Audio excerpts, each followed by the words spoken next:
Joining us today is Stephen Simmons. He is an Iraq war vet who was very vocal in his opposition of the COVID vaccine mandates and left the military as a result of DoD leadership's approach to the mandate. We'll be getting into his story and what President Trump's executive order rescinding the mandate for members of the military and reinstating them with back pay um, for refusing the ones that refused the vaccine mandate. And we got a lot more to talk about than just that. Before we get into the conversation today, let me read the scripture of the day. It is 1 Thessalonians chapter 3, verses 9 through 10. And it says, "How could we ever thank God enough for all the wonderful joy that we feel before our God because of you? Every night and day, we sincerely and fervently pray that we may see you face to face and furnish you with whatever may be lacking in your faith." And that last sentence is the one that really was speaking to me this morning. I think this is a picture of what should be in the hearts of all believers toward our brothers and sisters in Christ. The Lord has given us each other as a gift so we can walk together, grow together, learn together, and strengthen one another as iron sharpens iron. In this passage, Paul spoke of longing to be with those in the body of believers in Thessaloniki so that he could furnish them with whatever may be lacking in our faith. So we are to encourage each other in the faith and help each other in our areas of doubt and weakness. In Malachi chapter 3, verse 16, it says that when believers get together and talk about the Lord, he takes notice of it and he writes it down in his book of remembrance.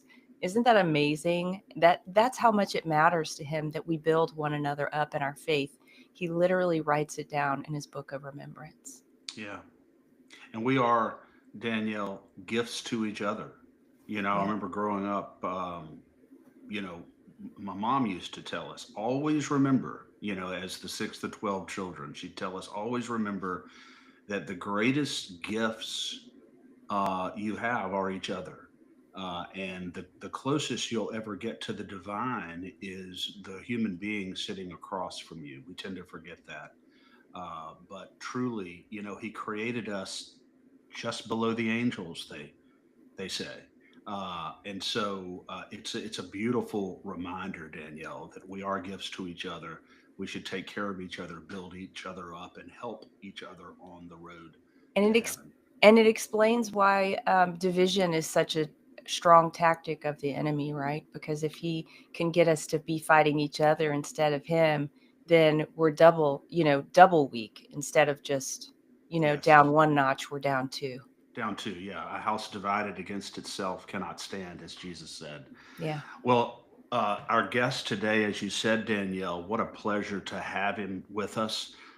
Major Stephen Simmons, United States Marine Corps, Iraqi war veteran, American patriot, fought the vax mandate in the military and paid a price for it. And he's going to talk to us about that today and some other things. Major Simmons, what a pleasure to have you on the State of Freedom, sir.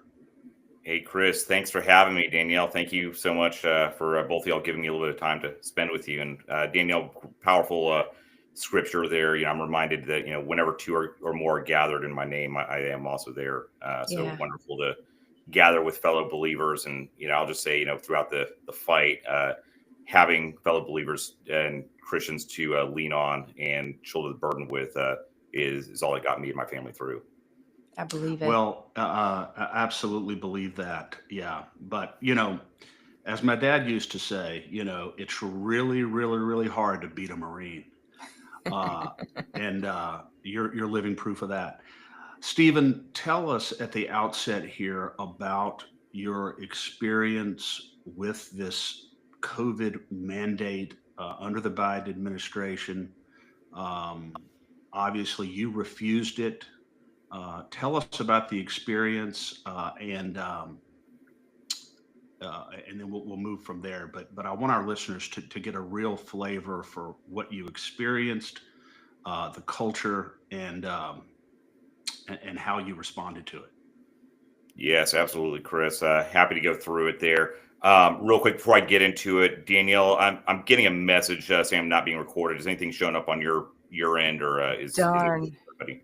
No, I'm not getting anything on my side, so maybe we'll just keep going. But I think, the other day it just didn't record our other guest, but we'll be able to pull it down from the cloud if we have to. So unless it boots you out, maybe we'll just stick with it. Okay. I'm just going to roll with the little warning here in the side window, and we'll get from there. So, but yeah, Chris, this is a great probably segue, and I'm going to try to cover a lot of ground very quickly because I think there's a whole lot to get into here. But yeah, so rewinding the clock, I had served honorably and really, had a pretty excellent career moving into the Marine Corps, into 2021. And, enlisted in 2005, commissioned 2007, filled a lot of very high level tours, to include being an aide de camp, an operations officer, site commander, and probably most notably, actually, did a manpower tour as the retention officer for the Marine Corps. And so that was a really interesting spot where I was able to, at a critical juncture where policy and manpower management and recruiting all intersect. So, hey, Stephen, I'm so sorry to interrupt you, but maybe would you boot yourself out and come back, because it looks like I don't think you're uploading it all on our side. Let's try this then. All right. Yeah, sorry about that.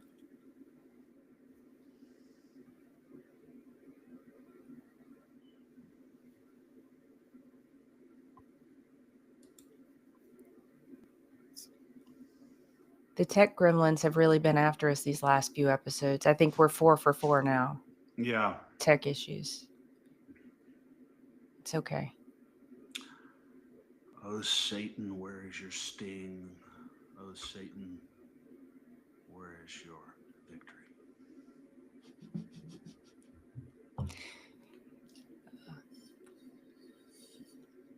I love what he has to say, though. Chris, I think I mentioned to you that we had a conversation the other day just so I could get a sense for what his story was in advance of this. And Stephen is a true patriot. He's an amazing guy. And some of the work that he's doing right now is really cool. So I can't wait for people to hear about it. But I won't steal his thunder. But hopefully, I'll tell you, Danielle, those are the guys who really are the backbone of the country. Yeah. No doubt about absolutely. That. And I mean, the COVID vaccine mandate, it's this is such a great reminder of how many individual lives, families were completely disrupted because of people who think they have the right to tell other people how to live their lives in America. Yeah. Yeah. And it's just extraordinary that the military didn't honor the exemptions. Yeah. It's almost like they were absolutely refused to comply with the Constitution. Yeah. Yeah. All right, Stephen. Okay, I think we're back on track. So if you hear me now. Yeah, we got you. Perfect. All right. Yeah, and refuse to comply with the Constitution. That's probably the theme for the entire government over the last 4 years. Yeah. So, well said. But anyway, your experience with this mandate, and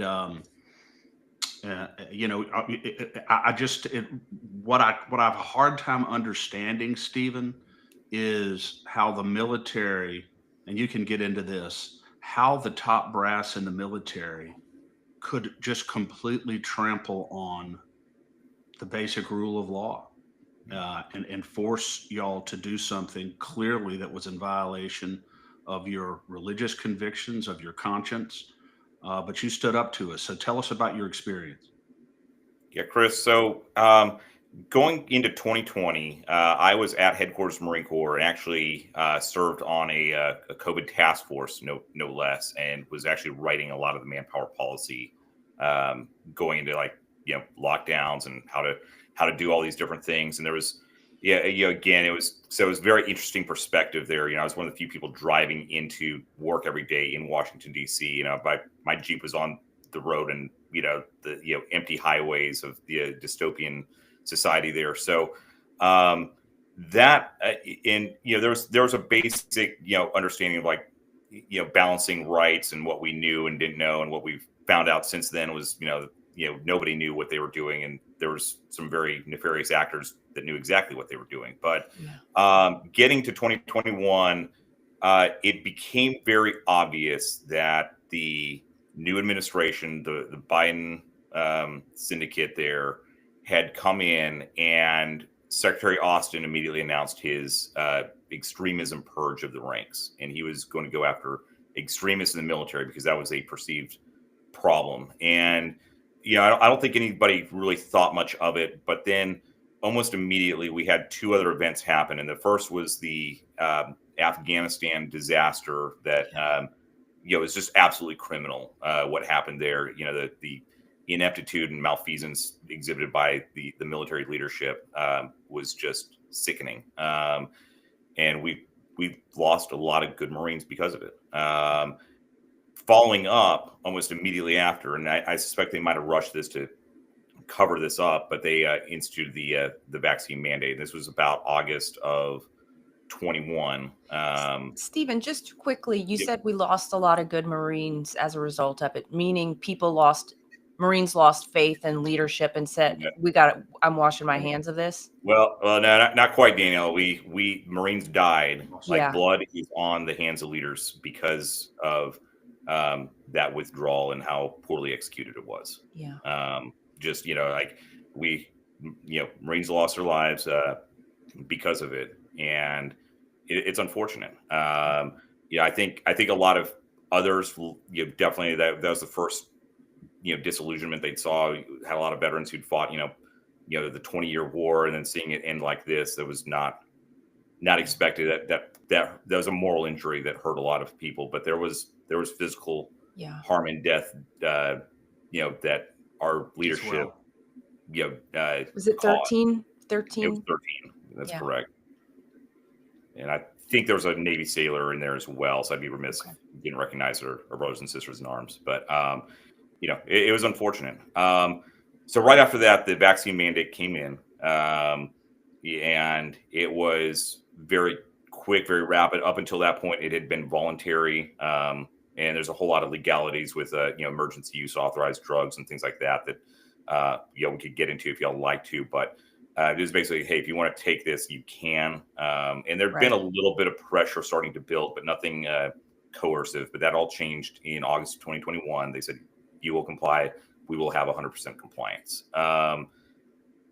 That initiated a series of events that really sparked outrage. And I started fighting this very early on. Again, I would say I was one of the Marines that was very equipped to fight this, just with my knowledge of inner workings of headquarters level, manpower policy, things like that. So I started crafting a lot of work on developing a very solid religious accommodation.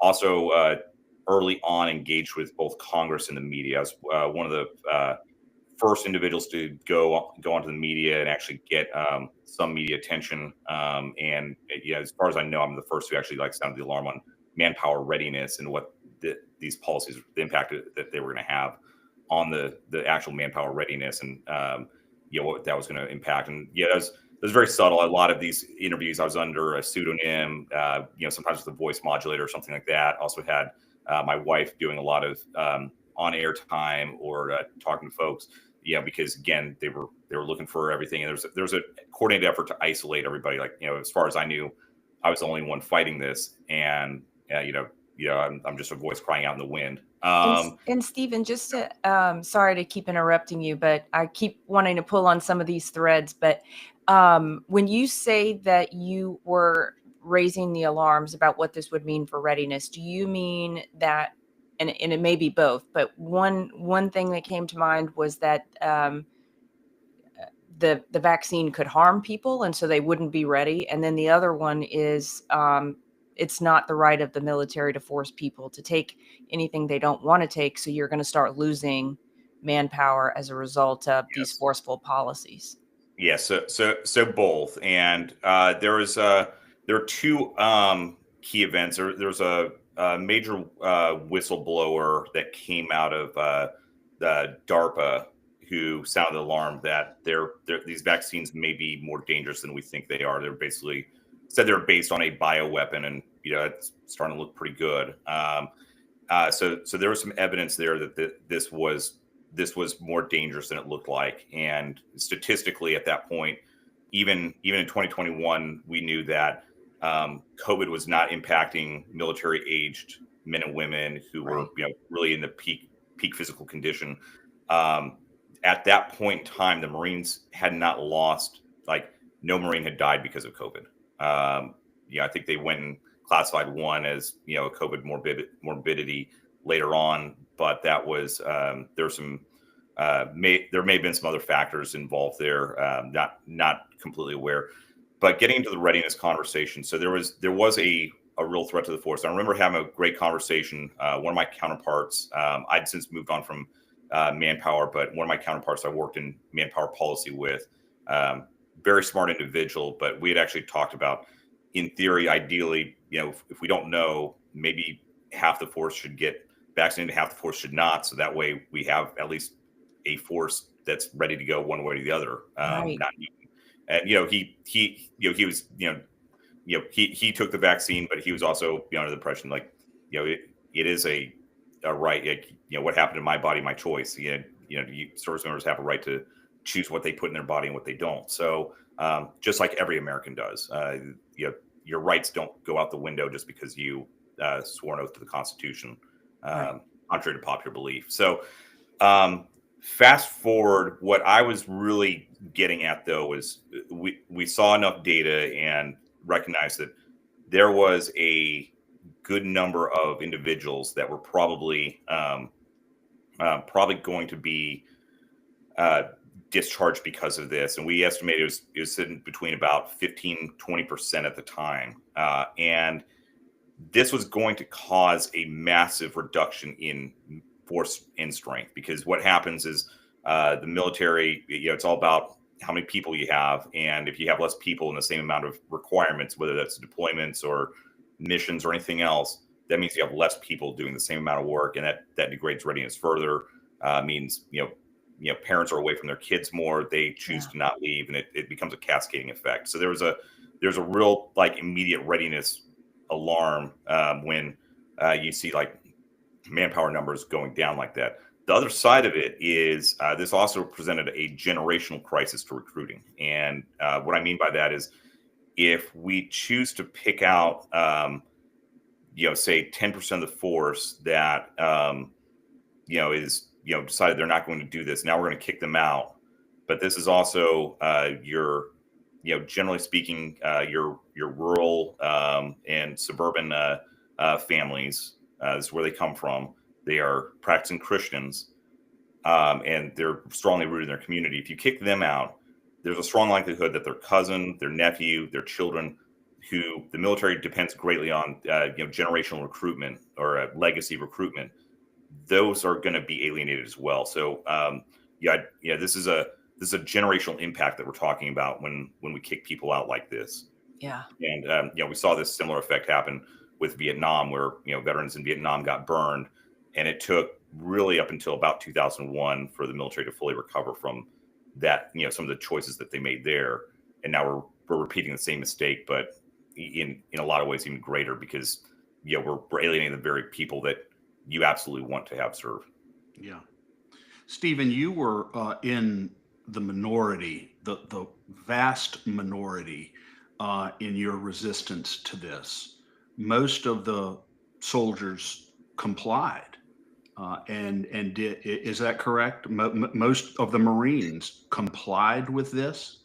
Under coercion. A lot of, at the time when the vaccine mandate rolled out, only about 20% of the force, and I'd have to check my numbers, but there was a considerable amount that had chosen not to take the vaccine.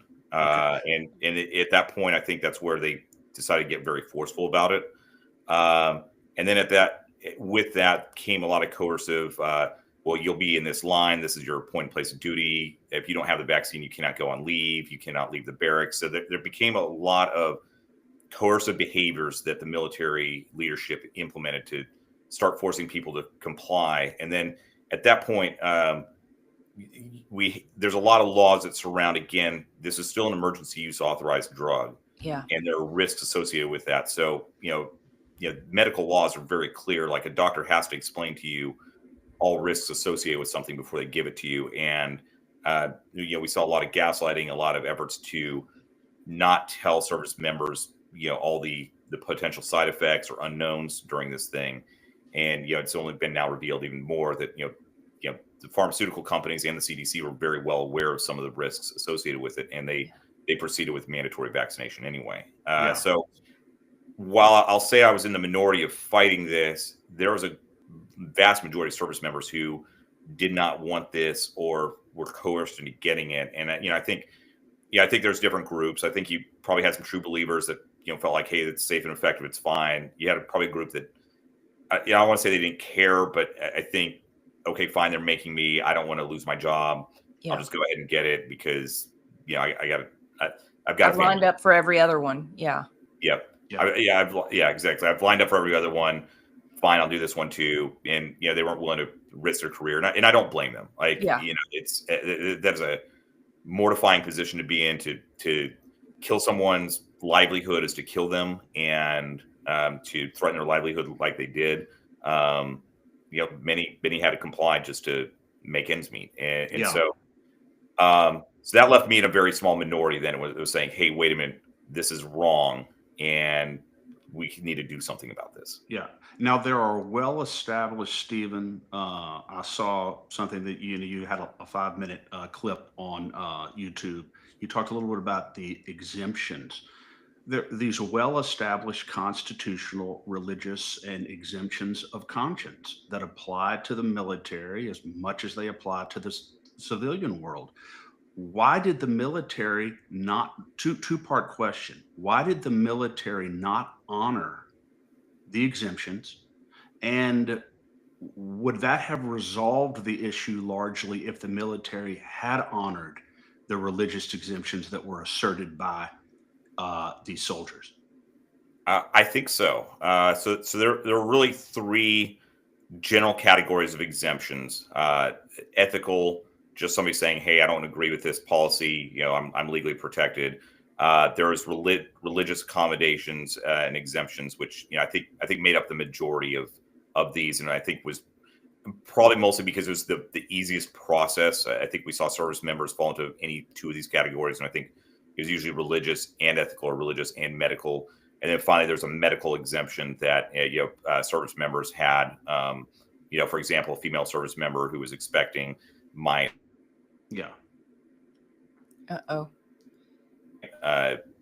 birth or something like that, and even those were would be in denied, the minority, right? Which was So what we saw though is there were legally established remedies and congressionally mandated. The religious exemptions, that's codified in the Religious Freedom Restoration Act. The RFRA exists; it's a law, and it was just summarily ignored.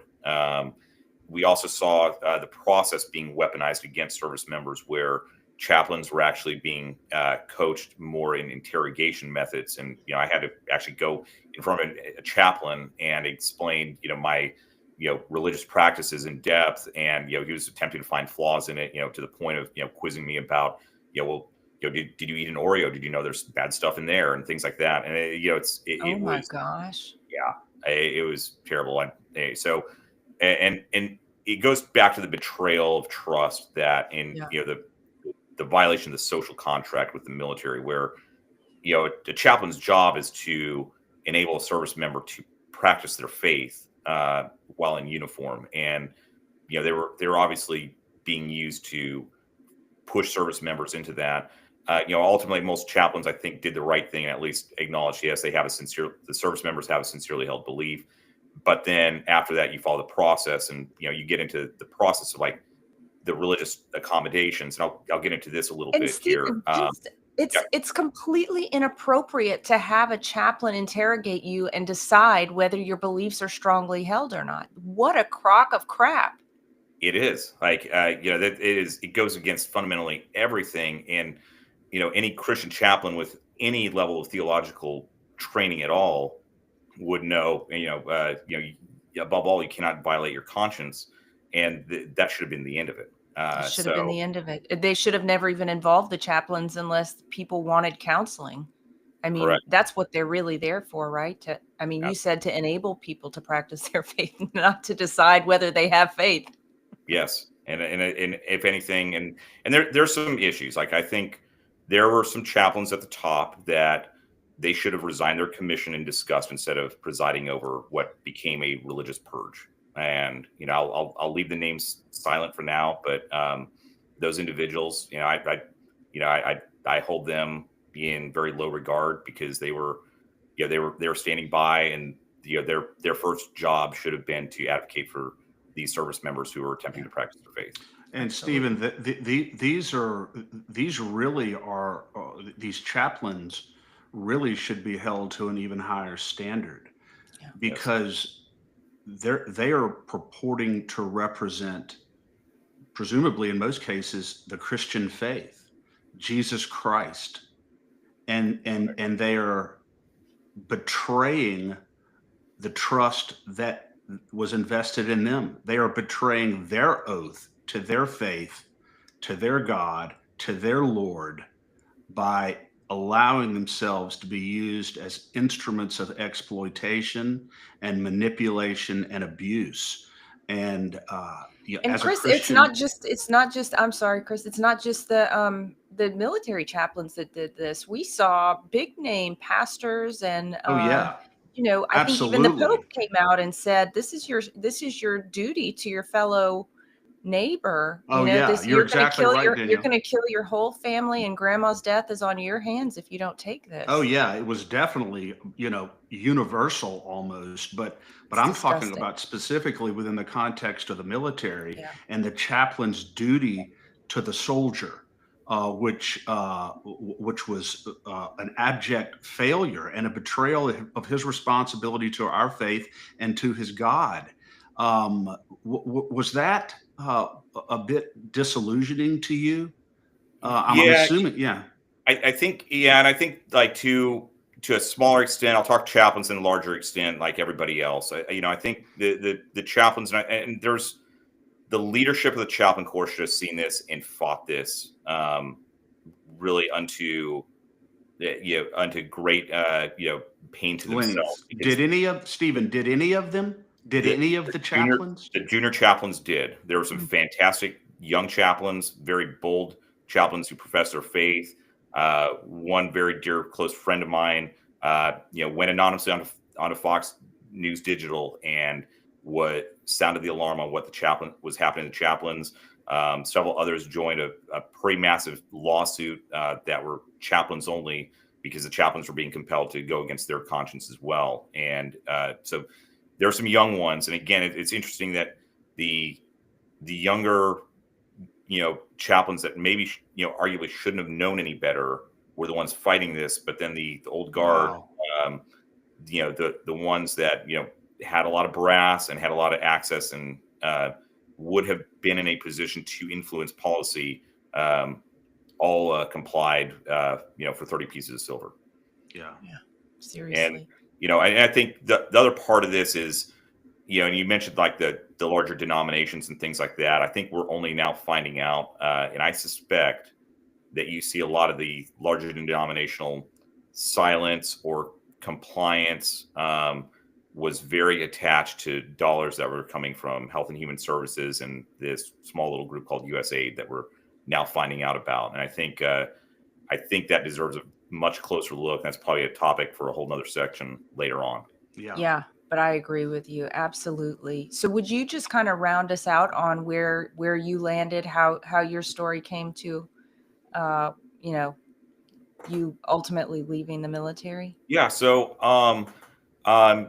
I think looking at the broader picture beyond chaplains, it was frightening to see the number of leadership and officers who, I'd looked up to and put trust in over the years, and all of them blindly abandoned their oath to the Constitution. To quote a good friend of mine, Rob Green, they put the institution before the Constitution. Mm-hmm. And, and I think, it should be shocking and alarming that many, there was no there's nobody who stepped out and said, hey, this is wrong. We should not be doing this. No, knowing full well that they probably would have been axed as well, but nobody was willing to do that. So we saw this. In the meantime, throughout 21 and 22, I had started leading really kind of a small cell of individuals and starting to network folks together. The Marine Corps made a critical error in forcing me and everybody else who were a vaccine refuser to go prematurely to separations and retirement class before the mandatory class you have to get before you leave the service, before my religious commendation had even been denied, and said, oh, you're going to go to this, and this will be because you're getting separated. So the humorous thing is I went and, hey, magically, hey, there's everybody else who's fighting this alongside. That was a gift. Yeah, it was a gift. So we started setting this up. In the meantime, had been working with a lot of friends and kind of building out networks, across really the DoD. Has a very dear friends setting up similar support networks at pretty much every base across. And there were different pockets. You might have had a pilot community over here, or an Army community, and things like that. So it was very organic. Very loosely affiliated. I think most of it was signal chats going back and forth, and hey, do you know so and so? Yeah, let's talk. So, but anyway, in the meantime, I'd been working close in the background with friends in Congress, and we had been trying to get some kind of congressional support, because of legislative solution is what we wanted. At least when you're in the hole, digging yourself into a hole, the first thing to do to get out is stop digging. And so we've been advocating for getting some kind of legislative solution where we get out of the hole. We stop, at least stop separating service members because of it. Had gone up to DC and actually visited, and right during our visit, which was supposed to be kind of like, we're going to start kind of building a coalition. That's when Ukraine went down, and you saw Ukraine flags flying high on and proudly at every congressional office. And I remember looking at my wife like, I think we're in trouble here, because that was going to be the priority. And sure enough, we saw resources getting allocated to Ukraine fight, everything else, and this started to slip. And in the meantime, we did not have the votes at that point.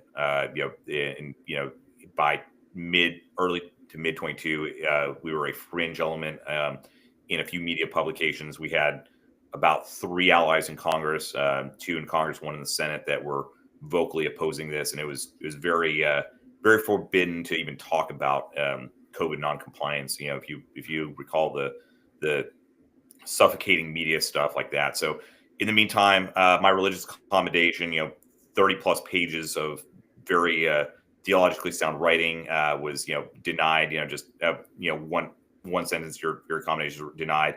I had submitted a appeal that too was denied, and then my command had indicated that came in and they said, you're either going to comply or here's your court-martial paperwork. And so I said, okay, at that point, again, because I had a little bit of manpower knowledge, I left the service. I just said, I'm out. I dropped to what's called the inactive ready reserve, which is really just an inactive part of the military where they couldn't touch me, and left. But it was absolute under coercion.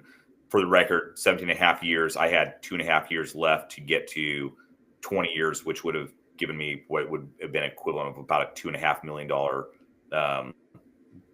valued retirement, and a pension and everything else. So walked away from that and, went to the civilian sector, which is a, wild process, and had all of about, 2 weeks to, from start to finish to figure that one out. Wow. Stephen, I've got to ask you this. So you have few allies in the military, few allies among your Marine Corps brothers, maybe 3 or 4 allies in the entirety of Congress. You're 2.5 years away from virtually a $2.5 million payout, and yet you still stood your ground. You still did not comply.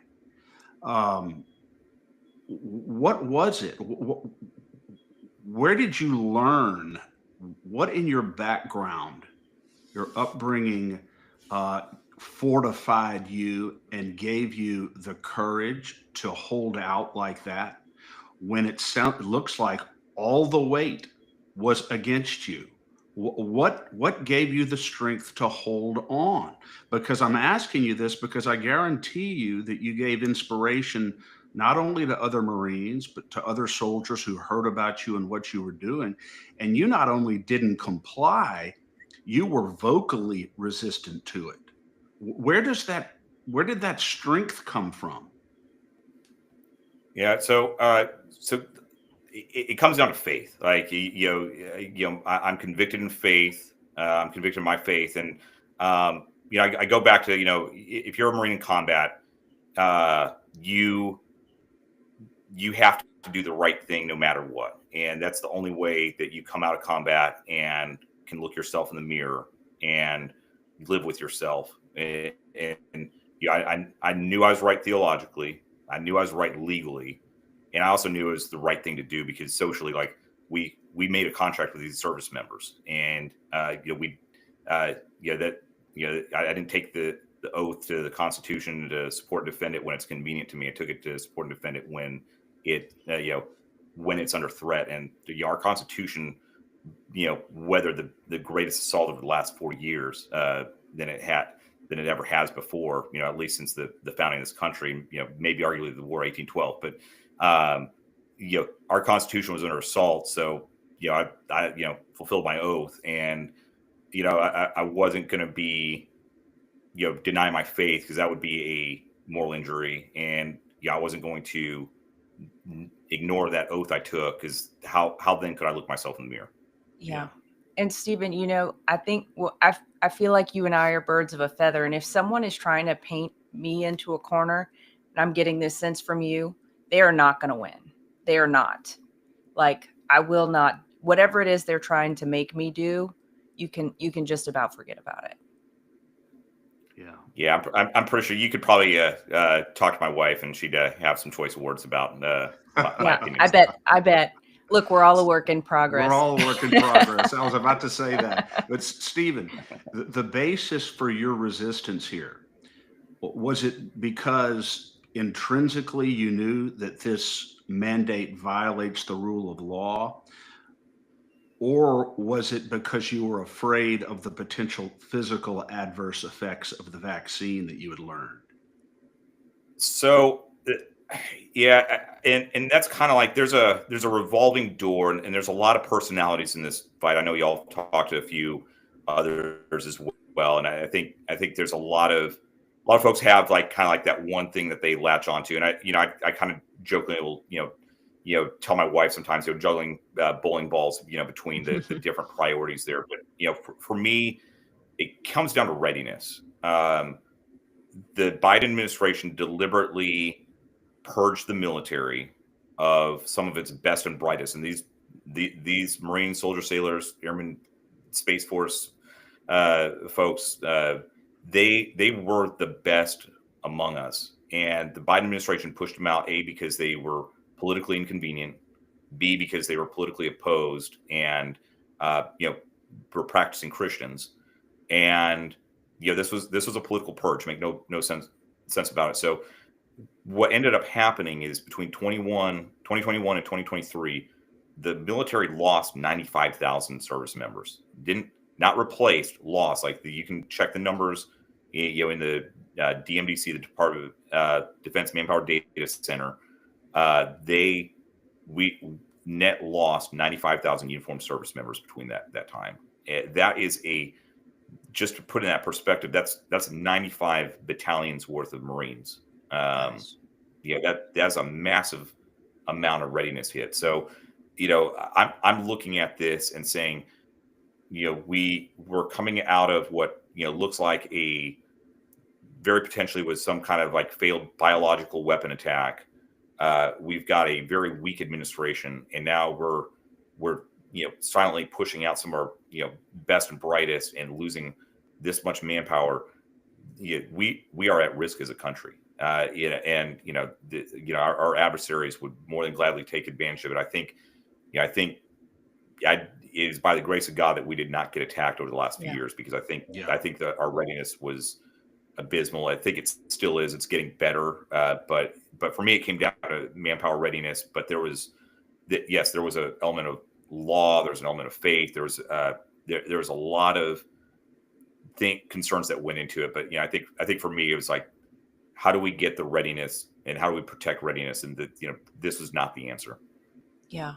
And you could see that this administration would have been the Biden administration was, there were no guarantees that they were not going to drive us into a forever war. Like you said, it was by the grace of God that we didn't go into Ukraine and Russia with manpower. Of course, we sent a lot of other things to Ukraine, but it's just unbelievable. And to know that, the readiness was so poor that everyone would basically be a sacrificial lamb on the back of whatever the administration's whim was.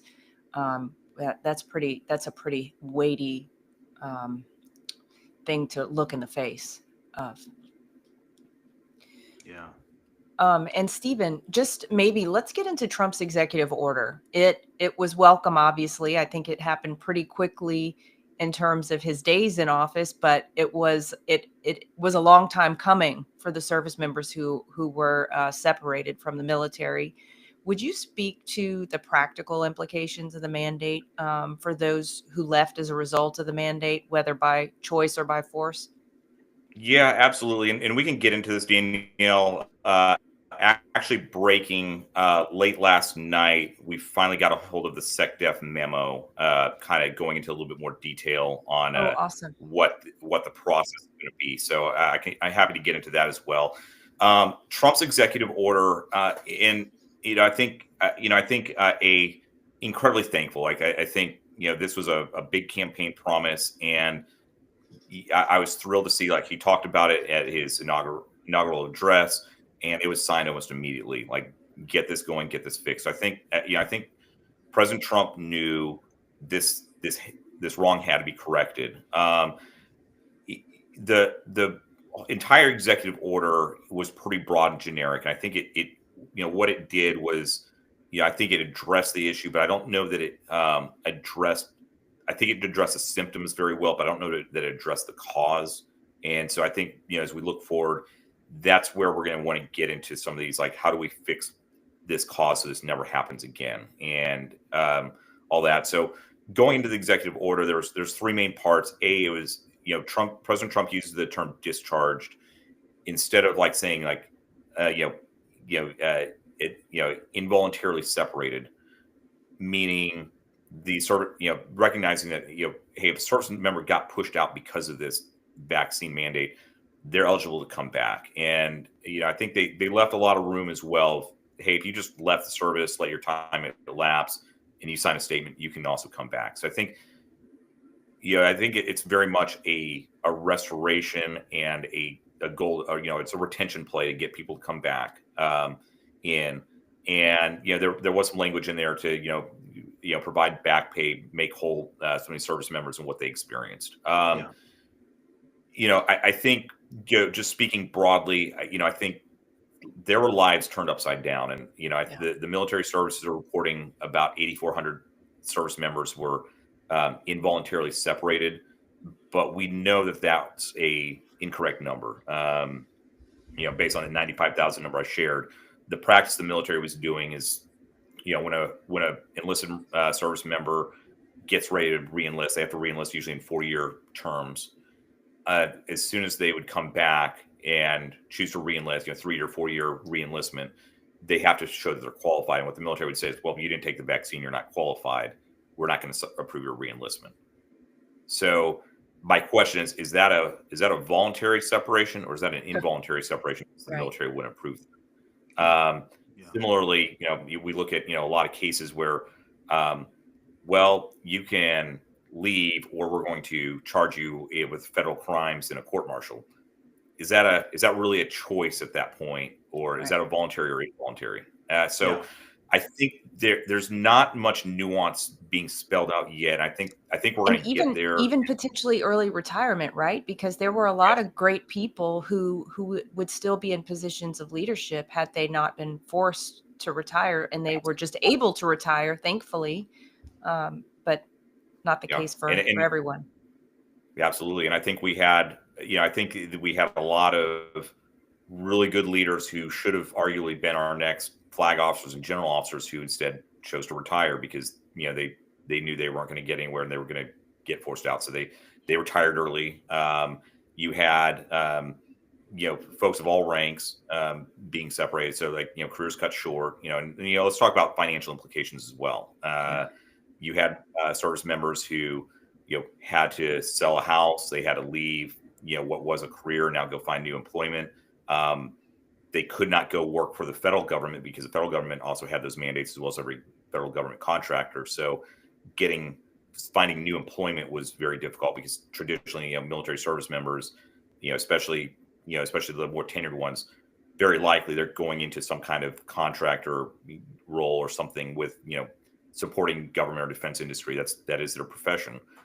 That was closed off to them. So I know of service members who, they went underwater on their house. They had to, cash in their IRA, things like that, just to, get them through and get them to this next stage in life where they had no choice otherwise. So, there's a lot of, it's been flipped over. People's lives were overturned. They were thrown on their head, and now, we're 2.5 years into this. So it'll be curious to see if they can make this right, make this whole. What I'll say for the executive order and this, Secretary of Defense memo that just came out, I'm not sure it goes far enough to restore the trust that was broken. I think there's a path to come back. I'm really excited to see that they use the Board of Military Corrections process, which means I think it will be pretty holistic as far as making people whole. But it stopped short of, they never called the mandates unlawful, number one, and they never there's not been really an apology yet. And I think there's a lot of service members, myself included, they're kind of concerned, do I want to go in and work for the same guy who just separated me? Yeah. And because they're still there. And people like you, similarly- Stephen,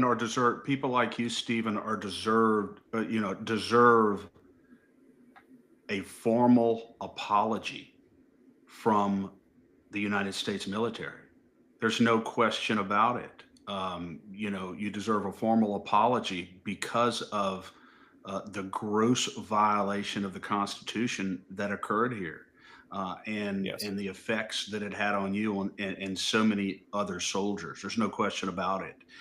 As far as I'm concerned, and as far as many people are concerned, whether a soldier was formally discharged or simply left because he would have been forced to take an experimental vaccine if he didn't, there's really no philosophical distinction there.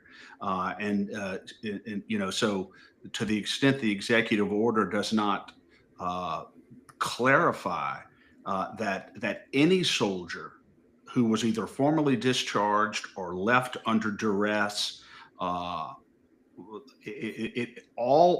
of you should be subject to the same recourse and the same redress. And you're saying that the executive order does not necessarily establish that. No, and I think it opens the legal window to do that. I suspect the lawyers are going to get a hold of this, and I think you'll have different groups edge in as time progresses. But again, it's putting the burden on the service members to pursue this. Number one. The other one I'm very concerned about is the very same people that wrote the policies to separate us are now the ones writing the policies to bring us back in. And so I think there's a lot of administrative doublespeak in there that, and I think purposely kind of evades well, this was unlawful, or and so I think it's gonna put the burden on the service member to try to get back in. And I think time will tell if these boards actually bring people back in, or if they find a way to deny it, and that way they can wash their hands and say, oh, well, we tried, but nobody wanted to come back in. And I think that's disingenuous there for sure. Stephen, you have another thought here is that, okay, so you were removed from the military, from the Marine Corps under coercion. Why should you not get credit for the time that you've been out towards your retirement. Yes, and that's actually what should happen.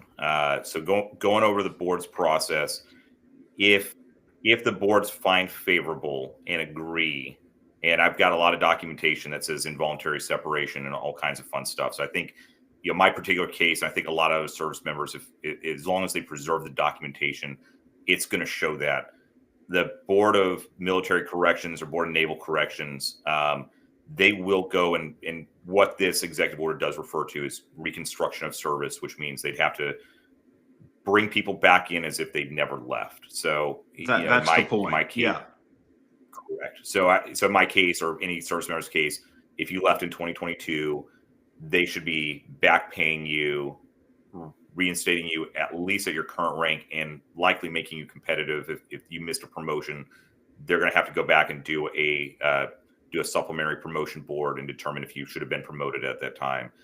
They should credit you that time towards retirement, so you should be retirement eligible at that point. And for somebody like me who's senior enough, I'm kind of very prayerful and hopeful that hey, great, here's my time. Let's go ahead and call bygones. Just let me retire in peace. Now they are requiring in this executive order, and I actually agree, is like, if we're going to back pay you, we want to get 2 years out of you.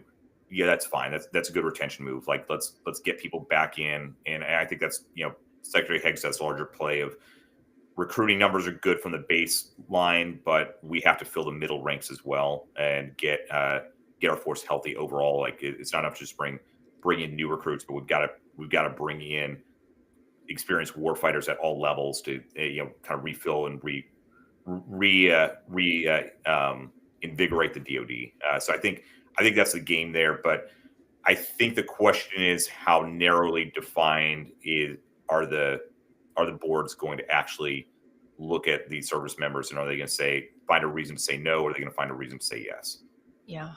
And Stephen, I mean, from my perspective as an outsider, it seems like if SecDef wants to restore trust to those, trust in the apparatus was not only broken for those who departed military service. I would say it's probably pervasive throughout the military because of all of the crazy stuff that went on. And one option I think you should take a look at is if you were part of dismissing any soldier for not taking the vaccine, you need to be dismissed, because why should they be part of this restorative process? And also, don't you want people in the military in places of authority to be men and women who have the ability to think for themselves, to understand right from wrong, to take a look at what their oath was to the Constitution and their oath to protect their fellow service members, instead of just blindly following orders? Yeah, Danielle, absolutely. I think at some level there's got to be a look at things, and I think this executive order was about reinstatement, but there needs to be a look at accountability and holding the individuals who pursued this accountable, and whether that's dismissed or just quietly, like, it's time for you to leave, that's fine, but they need to get out of the way. Now, I would caution everybody, I think there's a easy answer, which is, well, just fire them all. And if we look at the symptom, is we've got a lot of very bureaucratic leadership that's come up in woke policies and DEI over the years, and maybe been put there not because they were the most qualified. And the problem is, right now, if we fire the 4-star, that 3-star that's coming up behind them is probably more institutionalized than the 4-star was. So I think we need to really look at how do we fix the entire system overall, and be very selective and hold accountable. I'm kind of reminded of the French Revolution, the Committee on Public Safety, where eventually everybody was guilty of something. So I think we need to be. Yeah. I'd encourage everyone, and really, both on the DoD side, but also those that are seeking redress. I think we need to be very surgical about it. There are there are plenty of names, and I could probably rattle off at least 30 or 40 of them right now. They've got to go. But to what level, to what layer, how deep do we go? And then, do we become, the very thing that we are trying to fight against? And this is not just in other words, Stephen, this is not just a surface level problem. This is a systemic problem. Yes, we need to restore the institution itself, and that starts with training, that starts with the service academies, it starts with the schools, it starts with just basic rebuilding the meritocracy from the ground up, and I think it's very doable. I think the younger service members, they joined to fight and win wars. That's what they did. That's what they want to do. I think we need to embrace that, and I think making some very precision changes at the top is going to fix a lot of things. But the other thing I would caution, and this is where I'd encourage President Trump, Secretary Hegseth, and really the entire President Trump's administration is need to take a hard look at the second and third levels of decision makers and make sure we've got them in. I worry that the same bureaucrats who were at the wheel during the Biden administration are still in there. I don't think we're going to expect substantive change, and they'll do a very good job of hiding the bodies and hiding the crimes and burying it, and just continuing on as business as usual. And I think the Office of Secretary of Defense within personnel and readiness, a PNR branch, that deserves a very careful look and making sure that we get some really strong leaders in there, not just at the top, but also at those deputy assistant undersecretary level jobs and those special advisors and things like that. I'm encouraged with some of the folks that are getting in there. I think there's some great Americans that are going to be joining, but I think not just at that top layer. I think we need it to be infused at all levels. And maybe there's a need for an ombudsman. Is that right? Ombudsman for separated members, as well as the ones that are in there obviously have maybe some level of access to that kind of resource. But I think if they want to really know what has already happened that caused people to leave, that would be something they should institute. Yeah, and Danielle, the network of service members I'm working with, we developed a lot of proposals, and we're still working with a lot of friends and decision makers on trying to get these implemented. But one of the big ones was actually forming basically some sort of committee or working group that would be responsible for reinstating these service members, and also making fixes to policy and records, and investigating cases of gross illegal activity to get these things fixed. And I think there's still room for something like that to occur, because we do need it. We do need this to get fixed, and I think that would go a long way to restoring trust, not just writing a memo and saying, hey, go to this board and they'll reinstate you, but having a group of dedicated service members that went through this process to actually get people reinstated and say, yes, we're looking at this, we're fixing these issues, and there's a lot of them out there. And they need there's 1,000 distinct scenarios that. Yeah. It's Stephen, that they really need to understand intellectually, morally, and emotionally, the gross miscarriage of justice in which they were complicit. That is something they absolutely have to understand. Yes. And they have to have an appreciation for the effects that this had on the lives of all these soldiers, including yourself. That would go a long way in healing not only the individual soldiers, but I think in repairing the military. If the soldiers who were affected by this really believed that the men who were responsible for doing this to them understood it and were committed to not ever allowing this to happen again, I think that would go a long way. I absolutely agree. And I think, to add to that, I think, I was telling a friend in the media, but this is going to be a little bit expensive, but we have to make this hurt just a little bit, because it's the only way policymakers and the bureaucrats within the DoD are going to ever learn their lesson and understand hey, don't ever let this happen again, because it's going to cost us. And I think that's the only way we can do it. It's true, and I think Elon can find the money. I ran some numbers. If anybody can, I think he can. Yeah. Stephen, I think he's already found more than enough. He's found a lot. I think Trump's supposed to come out today and talk about, some of the places where this money's going. But I want to ask you a broader question, Stephen. Danielle and I were talking before the show, and we've touched on it a little bit here, about the cultural atmosphere within the military. You were a military guy, Marine for 17 and a half years, almost 18 years. Can you touch on some of the changes that you observed and saw culturally, within the military, and including the Marine Corps while you were there? I'm talking about some of the changes that were probably not very good. Yeah, culturally, it's degraded a lot, and I say this. The Marine Corps that I joined in 2005 was more similar to the Marine Corps that my grandfather served in than what exists now.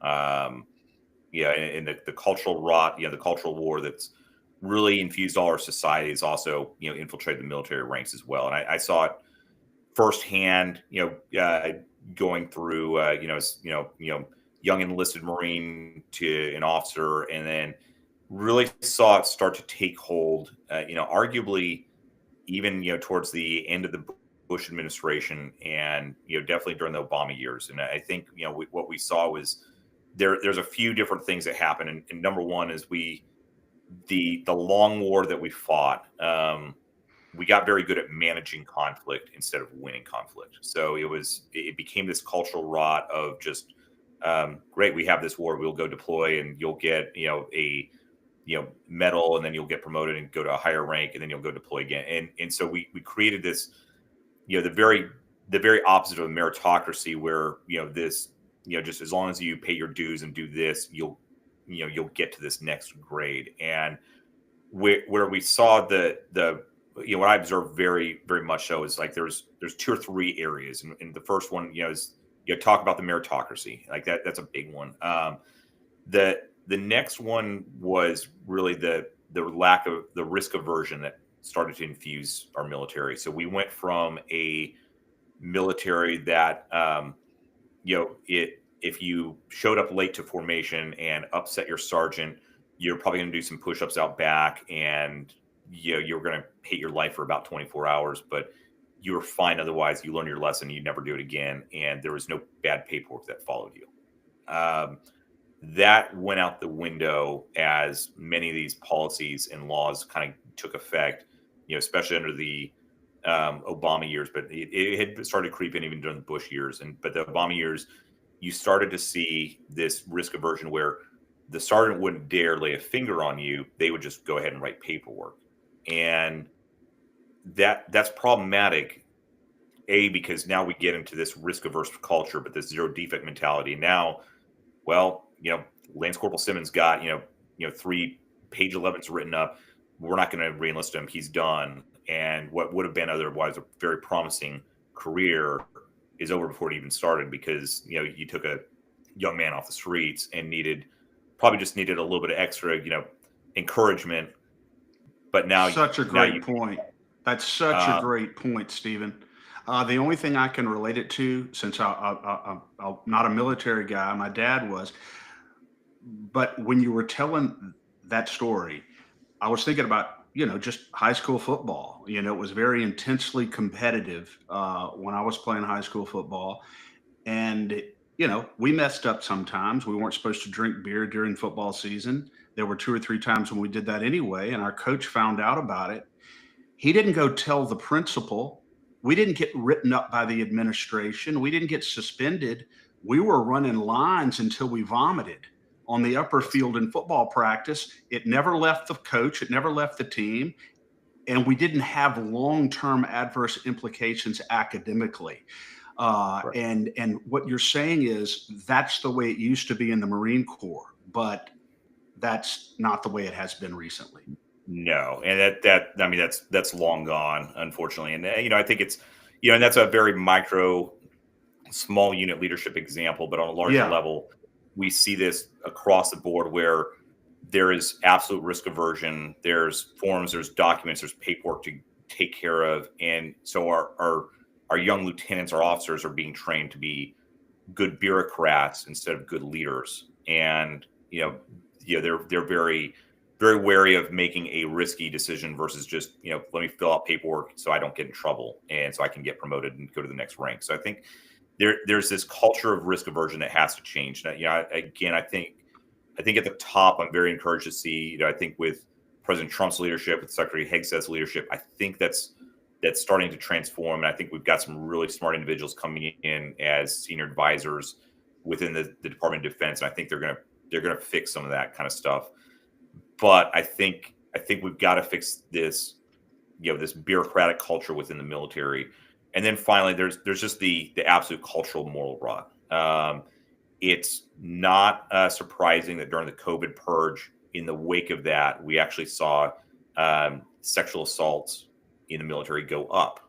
We've actually seen suicides go up because you take away the moral backbone of the military, and what do you have left? You actually have more cultural rot. And I think, I was on a great Twitter space last night talking about suicides in the military and why we keep throwing more resources at it, but suicides seem to keep spiraling out of control. And everybody's talking about medical practices and things like that, but the reality is we want to assign more drugs, we want to assign more medical practice, and the one thing we're forgetting is the role of faith and a moral right and wrong, and these moral imperatives that force individuals to want to be better than what they are and not lose despair and hope. So I think I look back over a career in the military, I've seen it go from where when I joined, we were still on don't ask, don't tell, and there was a expectation of moral uprightness when in uniform, and that has steadily decayed over culture. And I think every service member is they are more they are morally clean and filthy animals at the same time, and we all can joke and know what we're talking about there. But there was a this is standard, this is what we aspire to, and you don't get that nearly as much now. And I think there's a similar to culture, how we see DEIs in culture. It's the one high crime is you have to respect me and what I believe or what I do, and don't judge me.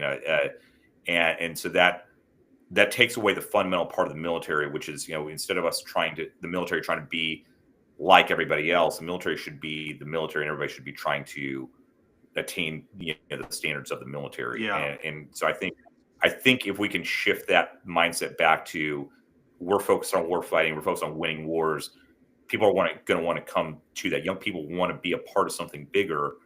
But when we try to bow to every social trend and practice and everything else, like, look, we can be like you.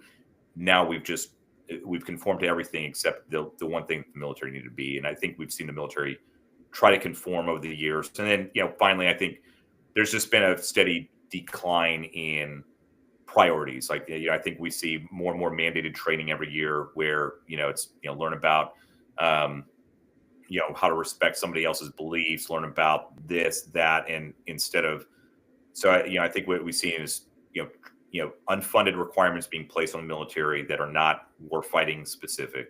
Yeah. Now members have to train to that as well, which takes away time out of the field. It removes their deployability, and ultimately it makes us even more bureaucratic. So that's kind of my take on that. But we could probably spend an entire show. It makes a lot of sense. I love that. I don't know if it was President Trump or whether it was Secretary Hegseth, but shortly after Hegseth got in there, he talked about the fact that transgenders cannot be in the military because they're not of right mind. And to say that our members of the military need to participate in their delusion is ridiculous, and it takes away from war fighting. So I think I was so it was so refreshing to just have someone speak frankly to the issue that we've had to tiptoe around for the last 5-6 years or so. Yeah. Do you think, I mean, I even saw yesterday Secretary Hegseth was working out with the troops. I just love that. I love that he is a man of the war fighters. But do you think he's up for the job? I know you went to his hearing in DC. You were part of the big rally cry of support for him. Do you think he's up for the job? Yeah, Danielle, I absolutely do. I think he's exactly what we need. We need a leader in it to get out in front of troops and lead, and that's what Secretary Hegseth's going to do. I was one of the first service members to kind of sound off and kind of be vocally supportive of him, and then did go to go to DC actually twice. The first time we actually walked the halls of Congress and spoke to many of the Senate offices and voiced our support, which that got a lot of attention because there were senators saying, "I've never seen a group of vets show up, for an appointment like this. This is interesting." And then secondly, went for his actual confirmation hearing. So which is awesome because I think for the first time you've seen military veterans kind of making their political voice heard just a little bit on how they feel. So we don't need more general officers. We don't need more folks that are entrenched in DoD bureaucracy to lead the DoD. We need somebody who is actually close to the warfighter and understands, can get past the politics of it and focus on readiness. So I think he's up for the job. Now, what I would caution, and I think Secretary Hegseth has to be out front. He has to be in front of cameras. He needs to be PTing with troops. He needs to be going on these trips and pushing readiness and making sure our DoD is positioned to meet its mission of lethality. But I think he's got to take a really hard look inside his house there with the Pentagon, and I'd be very cautious of anybody who's there telling him good advice or saying, "Hey, Secretary, sure, we got it. You go out there in front of the cameras, and we'll take care of this complicated stuff," because the complicated stuff, the details, are what's gonna cause no change to happen. So I'd highly recommend get some very detail oriented folks in at every level. And again, I think he's up for the job, but right now it's him against the entire military industrial complex, and we need to get him some help. To be looking at these different programs and offices and things like that ultimately do fill a very important purpose. But we've got to have somebody who's loyal to the Constitution and these sub offices and things like that. And I think I'm not sure that he's getting the best advice from those offices at this point in time. And I think he probably knows that. But I do want to make sure to emphasize that he's up for the job, but he's going to need everybody's help. And you are, on that note, part of a fantastic movement that I was just so excited to hear about for service members who were discharged for refusing the vaccine, that they should be put in the jobs to replace woke generals and these bureaucrats at all levels of the military. Would you tell us a little bit about that before we wrap up? Yeah, that's actually kind of a neat initiative we've been doing, and to be clear, it's not just service members that were discharged because of the vax. Like but a lot of this movement it kind of is combined with many of the other disaffected service members due to just what we'll call woke DEI policies. But what we did was came together and said, who are of the 95,000 plus that left disillusioned, who are our top folks that are ready to go, and so we've put forward a list, and we've got a second list that's kind of on standby as well. If there's a request for somebody with a set of skills of any sort, and what we're offering is really what we call a ready-made staff. Just anytime in the military, if you go into a military unit, there's somebody in charge of operations, there's somebody in charge of manpower, there's somebody in charge of logistics. And so what we've kind of developed is, here's a list of highly qualified individuals who are ready to step in and support this administration in whatever task they need. But we say ready-made staff. They're ready to plug in. Their qualification is not that they necessarily stood up to a mandate or have been fighting, corruption in the IG or anything like that. Their qualification is they are incredibly experienced within the, DoD apparatus. They're well, they're subject matter experts in their own right. They've run companies, they've run initiatives. They will be able to get in and actually affect change because they're the ones that wrote the papers. They're the ones that develop the policies and things like that. So we put forward an initial group of names, and it's actually on my X feed. You can see that list. But these are folks that are fully qualified and ready to go. If tapped by the Trump transition team, they'd be willing to pack up, move out tomorrow, and they could fill some of these critical roles.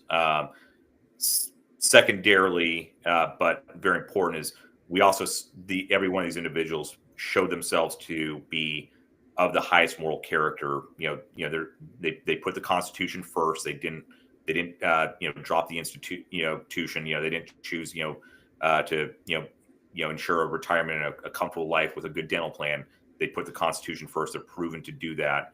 So we're saying we've got a group that are of experts that are fully qualified to do these jobs, but they are also proven individuals who are going to put the Constitution first, or they're the types that we want in these highly sensitive government roles that are going to ensure that the institution is restored. So we've done that for the DoD. It's definitely got a DoD focus. We are encouraging some of our peers in other with familiarity in other government branches to put forward something similar. But we want to have these lists ready to go. And I think the big thing I'd emphasize is nobody got on that list because they were a victim of the last administration. They got on that list because they held true, but they're also fully qualified. So and that is important. Obviously, they are very well qualified, eminently qualified, but they were injured. Injustice was done to them. They were victims of this miscarriage of justice that we're talking about. And so if they are able to fill these roles, that would be yet another instrument of healing, another instrument of showing these soldiers that there is accountability, there is retribution, there is justice. So I think both of those reasons are very important why they should be there. And be replaced. Stephen, what can our listeners do insofar as helping you in this process? Yeah, well, I appreciate the offer, and big thank you to all your listeners as well for hanging out here the entire hour. I would say first and foremost, call your elected representatives, call your congressmen, call your senators, and tell them that you want justice restored. I think I think this executive order is a fantastic start, but as we all know, executive orders get overturned administration to administration. So I think ultimately what we need is this solution legislated ultimately, and then I would ask if they're willing to advocate, and if there's any elected representatives out there advocating to the Trump administration to get some of these folks installed. And I feel very firmly that we need to clean out the bureaucracy, but it's not enough to just fire a few people. We need to fire and replace them with right-minded, constitutional first, America first individuals who are coming from the outside, not just the next Beltway replacement. Because I think that's how we're gonna get control of this government back, and not just at the top, but throughout the inner workings there. And I think unfortunately there's so many detailed inner workings. Like, it's very easy to overlook something as DOJ is finding out just how much is buried, and I think we need very loyal, focused individuals at all levels to carry that out. Yeah, I like your language. The next Beltway replacement is not going to solve the problem. Yeah, I couldn't agree with you more on that. Well, on a final note here, Stephen, I want to tell you, my dad was in Korea, United States. He was a major in Korea. His favorite commercial would be, you remember the commercial that used to come on, the United States Marine Corps, we're looking for a few good men. You remember that commercial? That was probably the most potent recruitment tool for young men when I was in high school and in college, because that commercial was so powerful and it appealed so much to the heart of a man, and to the masculine role that men play in the military. Uh, so I hope at some point that commercial comes back, because I think that would be, and it doesn't surprise me that it went away with all the political correctness and all the DEI, but I'll know that the Marine Corps is back whenever I start seeing that commercial again. But I very much appreciate you being on the State of Freedom today. Thank you for your service to our country, and good luck to you going forward, sir. Well, thank you, sir. Thank you for having me, and really appreciate you let me hang out here. Fantastic discussion. I hope we can have some more. Thank you God so much, bless you. Stephen. Yes, we'll be having you back to keep us updated. Absolutely. Well, thank you all. God bless. God bless.